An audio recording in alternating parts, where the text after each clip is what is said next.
They say there are leaders, but there is no leadership. I don't know if somebody agrees with them or they don't. But that is the saying out there. They say there are leaders, but there is no leadership. And that immediately defines a gap in the leadership drive as is expected of us. I don't have all the time, as it were, to deliberate on this paper and to argue for and against. Now, leaders impact either positively or negatively on productivity. They impact on performances, on well-being, and the welfare of the groups, organizations, or even the nation. They make Omar business enterprises, and yet we cannot do away with leadership. Can we do away with leadership? I am not sure. And what that means is that whatever it is, even if there is a failure in leadership, we will still need leaders. We are very hopeful that anytime a leader emerges, what normally happens is that it raises our hope and expectation that something new is going to happen, something different is going to happen. And sometimes we might be right to expect that.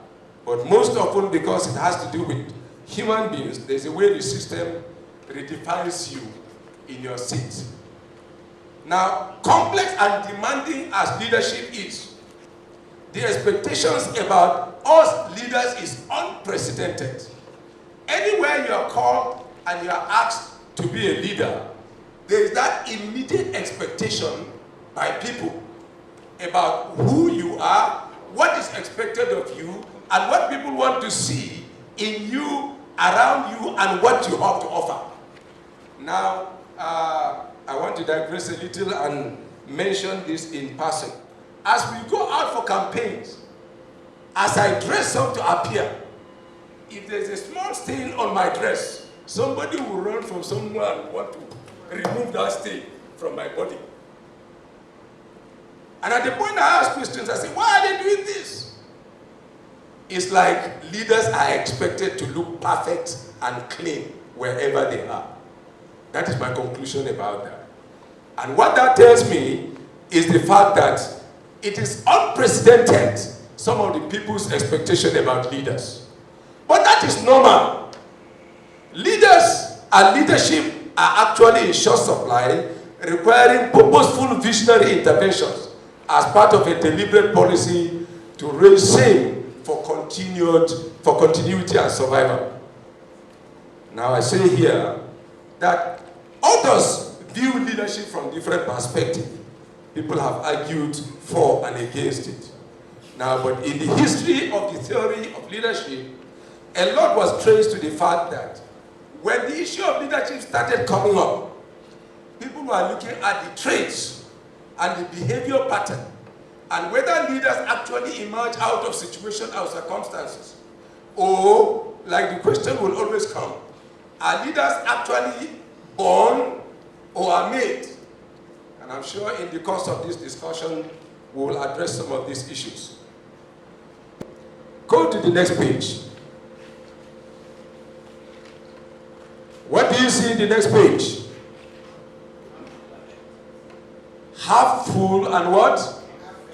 I'm sure we have heard that jargon before. Is that right? Yes, sir.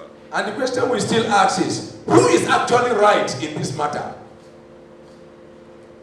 Both of them. Both of them. Both of them. Ladies and gentlemen, without fear of contradiction, I want to say perspective has been a major challenge to us as a nation. People have had cause to raise issues that has polarized this country along perspectives. Most importantly, I get disheartened when I see people lay emphasis on religion to divide a great nation like Nigeria, just because we are having different perspective to the same matter. Wars have been fought and lost based on perspective. Lives have been lost. Huge investments have been done and wasted down the drain that would have advanced the cause of humanity. But the truth of the matter is that it is just because we refuse to see it the other way around and insisted on our position. And as a result, it has costed us human lives, it has costed us resources, it has costed us difficulties in relating, it has created situations that becomes nearly unmanageable. And therefore, we're saying this morning or afternoon already, that look, perspective is so important. I will go back to that. Why is perspective important? I would want somebody to volunteer. I want a volunteer. I'm turning it into a class that will read that page for me, a statement by Stanley Harris on why is perspective important. Is there a volunteer? Use your mic and read for us for the benefit of everyone. Yes. Right. We have to make sense. We have to make sense out of our environment and our experiences. So can you start from the topic itself? Okay. Why is perspective important? Why is perspective important? What is objective reality? What is objective reality? How do we know what is real? How do we know what is real? We have to make sense out of our environment. We have to make sense out of our environment And our experiences. and our experiences. We behave based on how we perceive the environment. We behave on how we perceive the environment. Perception is the process by which a person selects, organizes, and interprets stimuli so they have meaning to the individual. Right. While perception depends upon the sense for raw data, cognitive processing filter and define this data. Thank you very much. Ladies and gentlemen, even as we take stock of our lives, I would want to say as leaders, one of the challenges you are likely to face in leadership in decision making is our failure to recognize perspective to the subject matter. If we fail in this area, we are likely to miss out on inputs that would have actually helped to advance the course of our decisions. But because we insist on a position, it can actually devalue our decision making. Now let's go back quickly to page 5.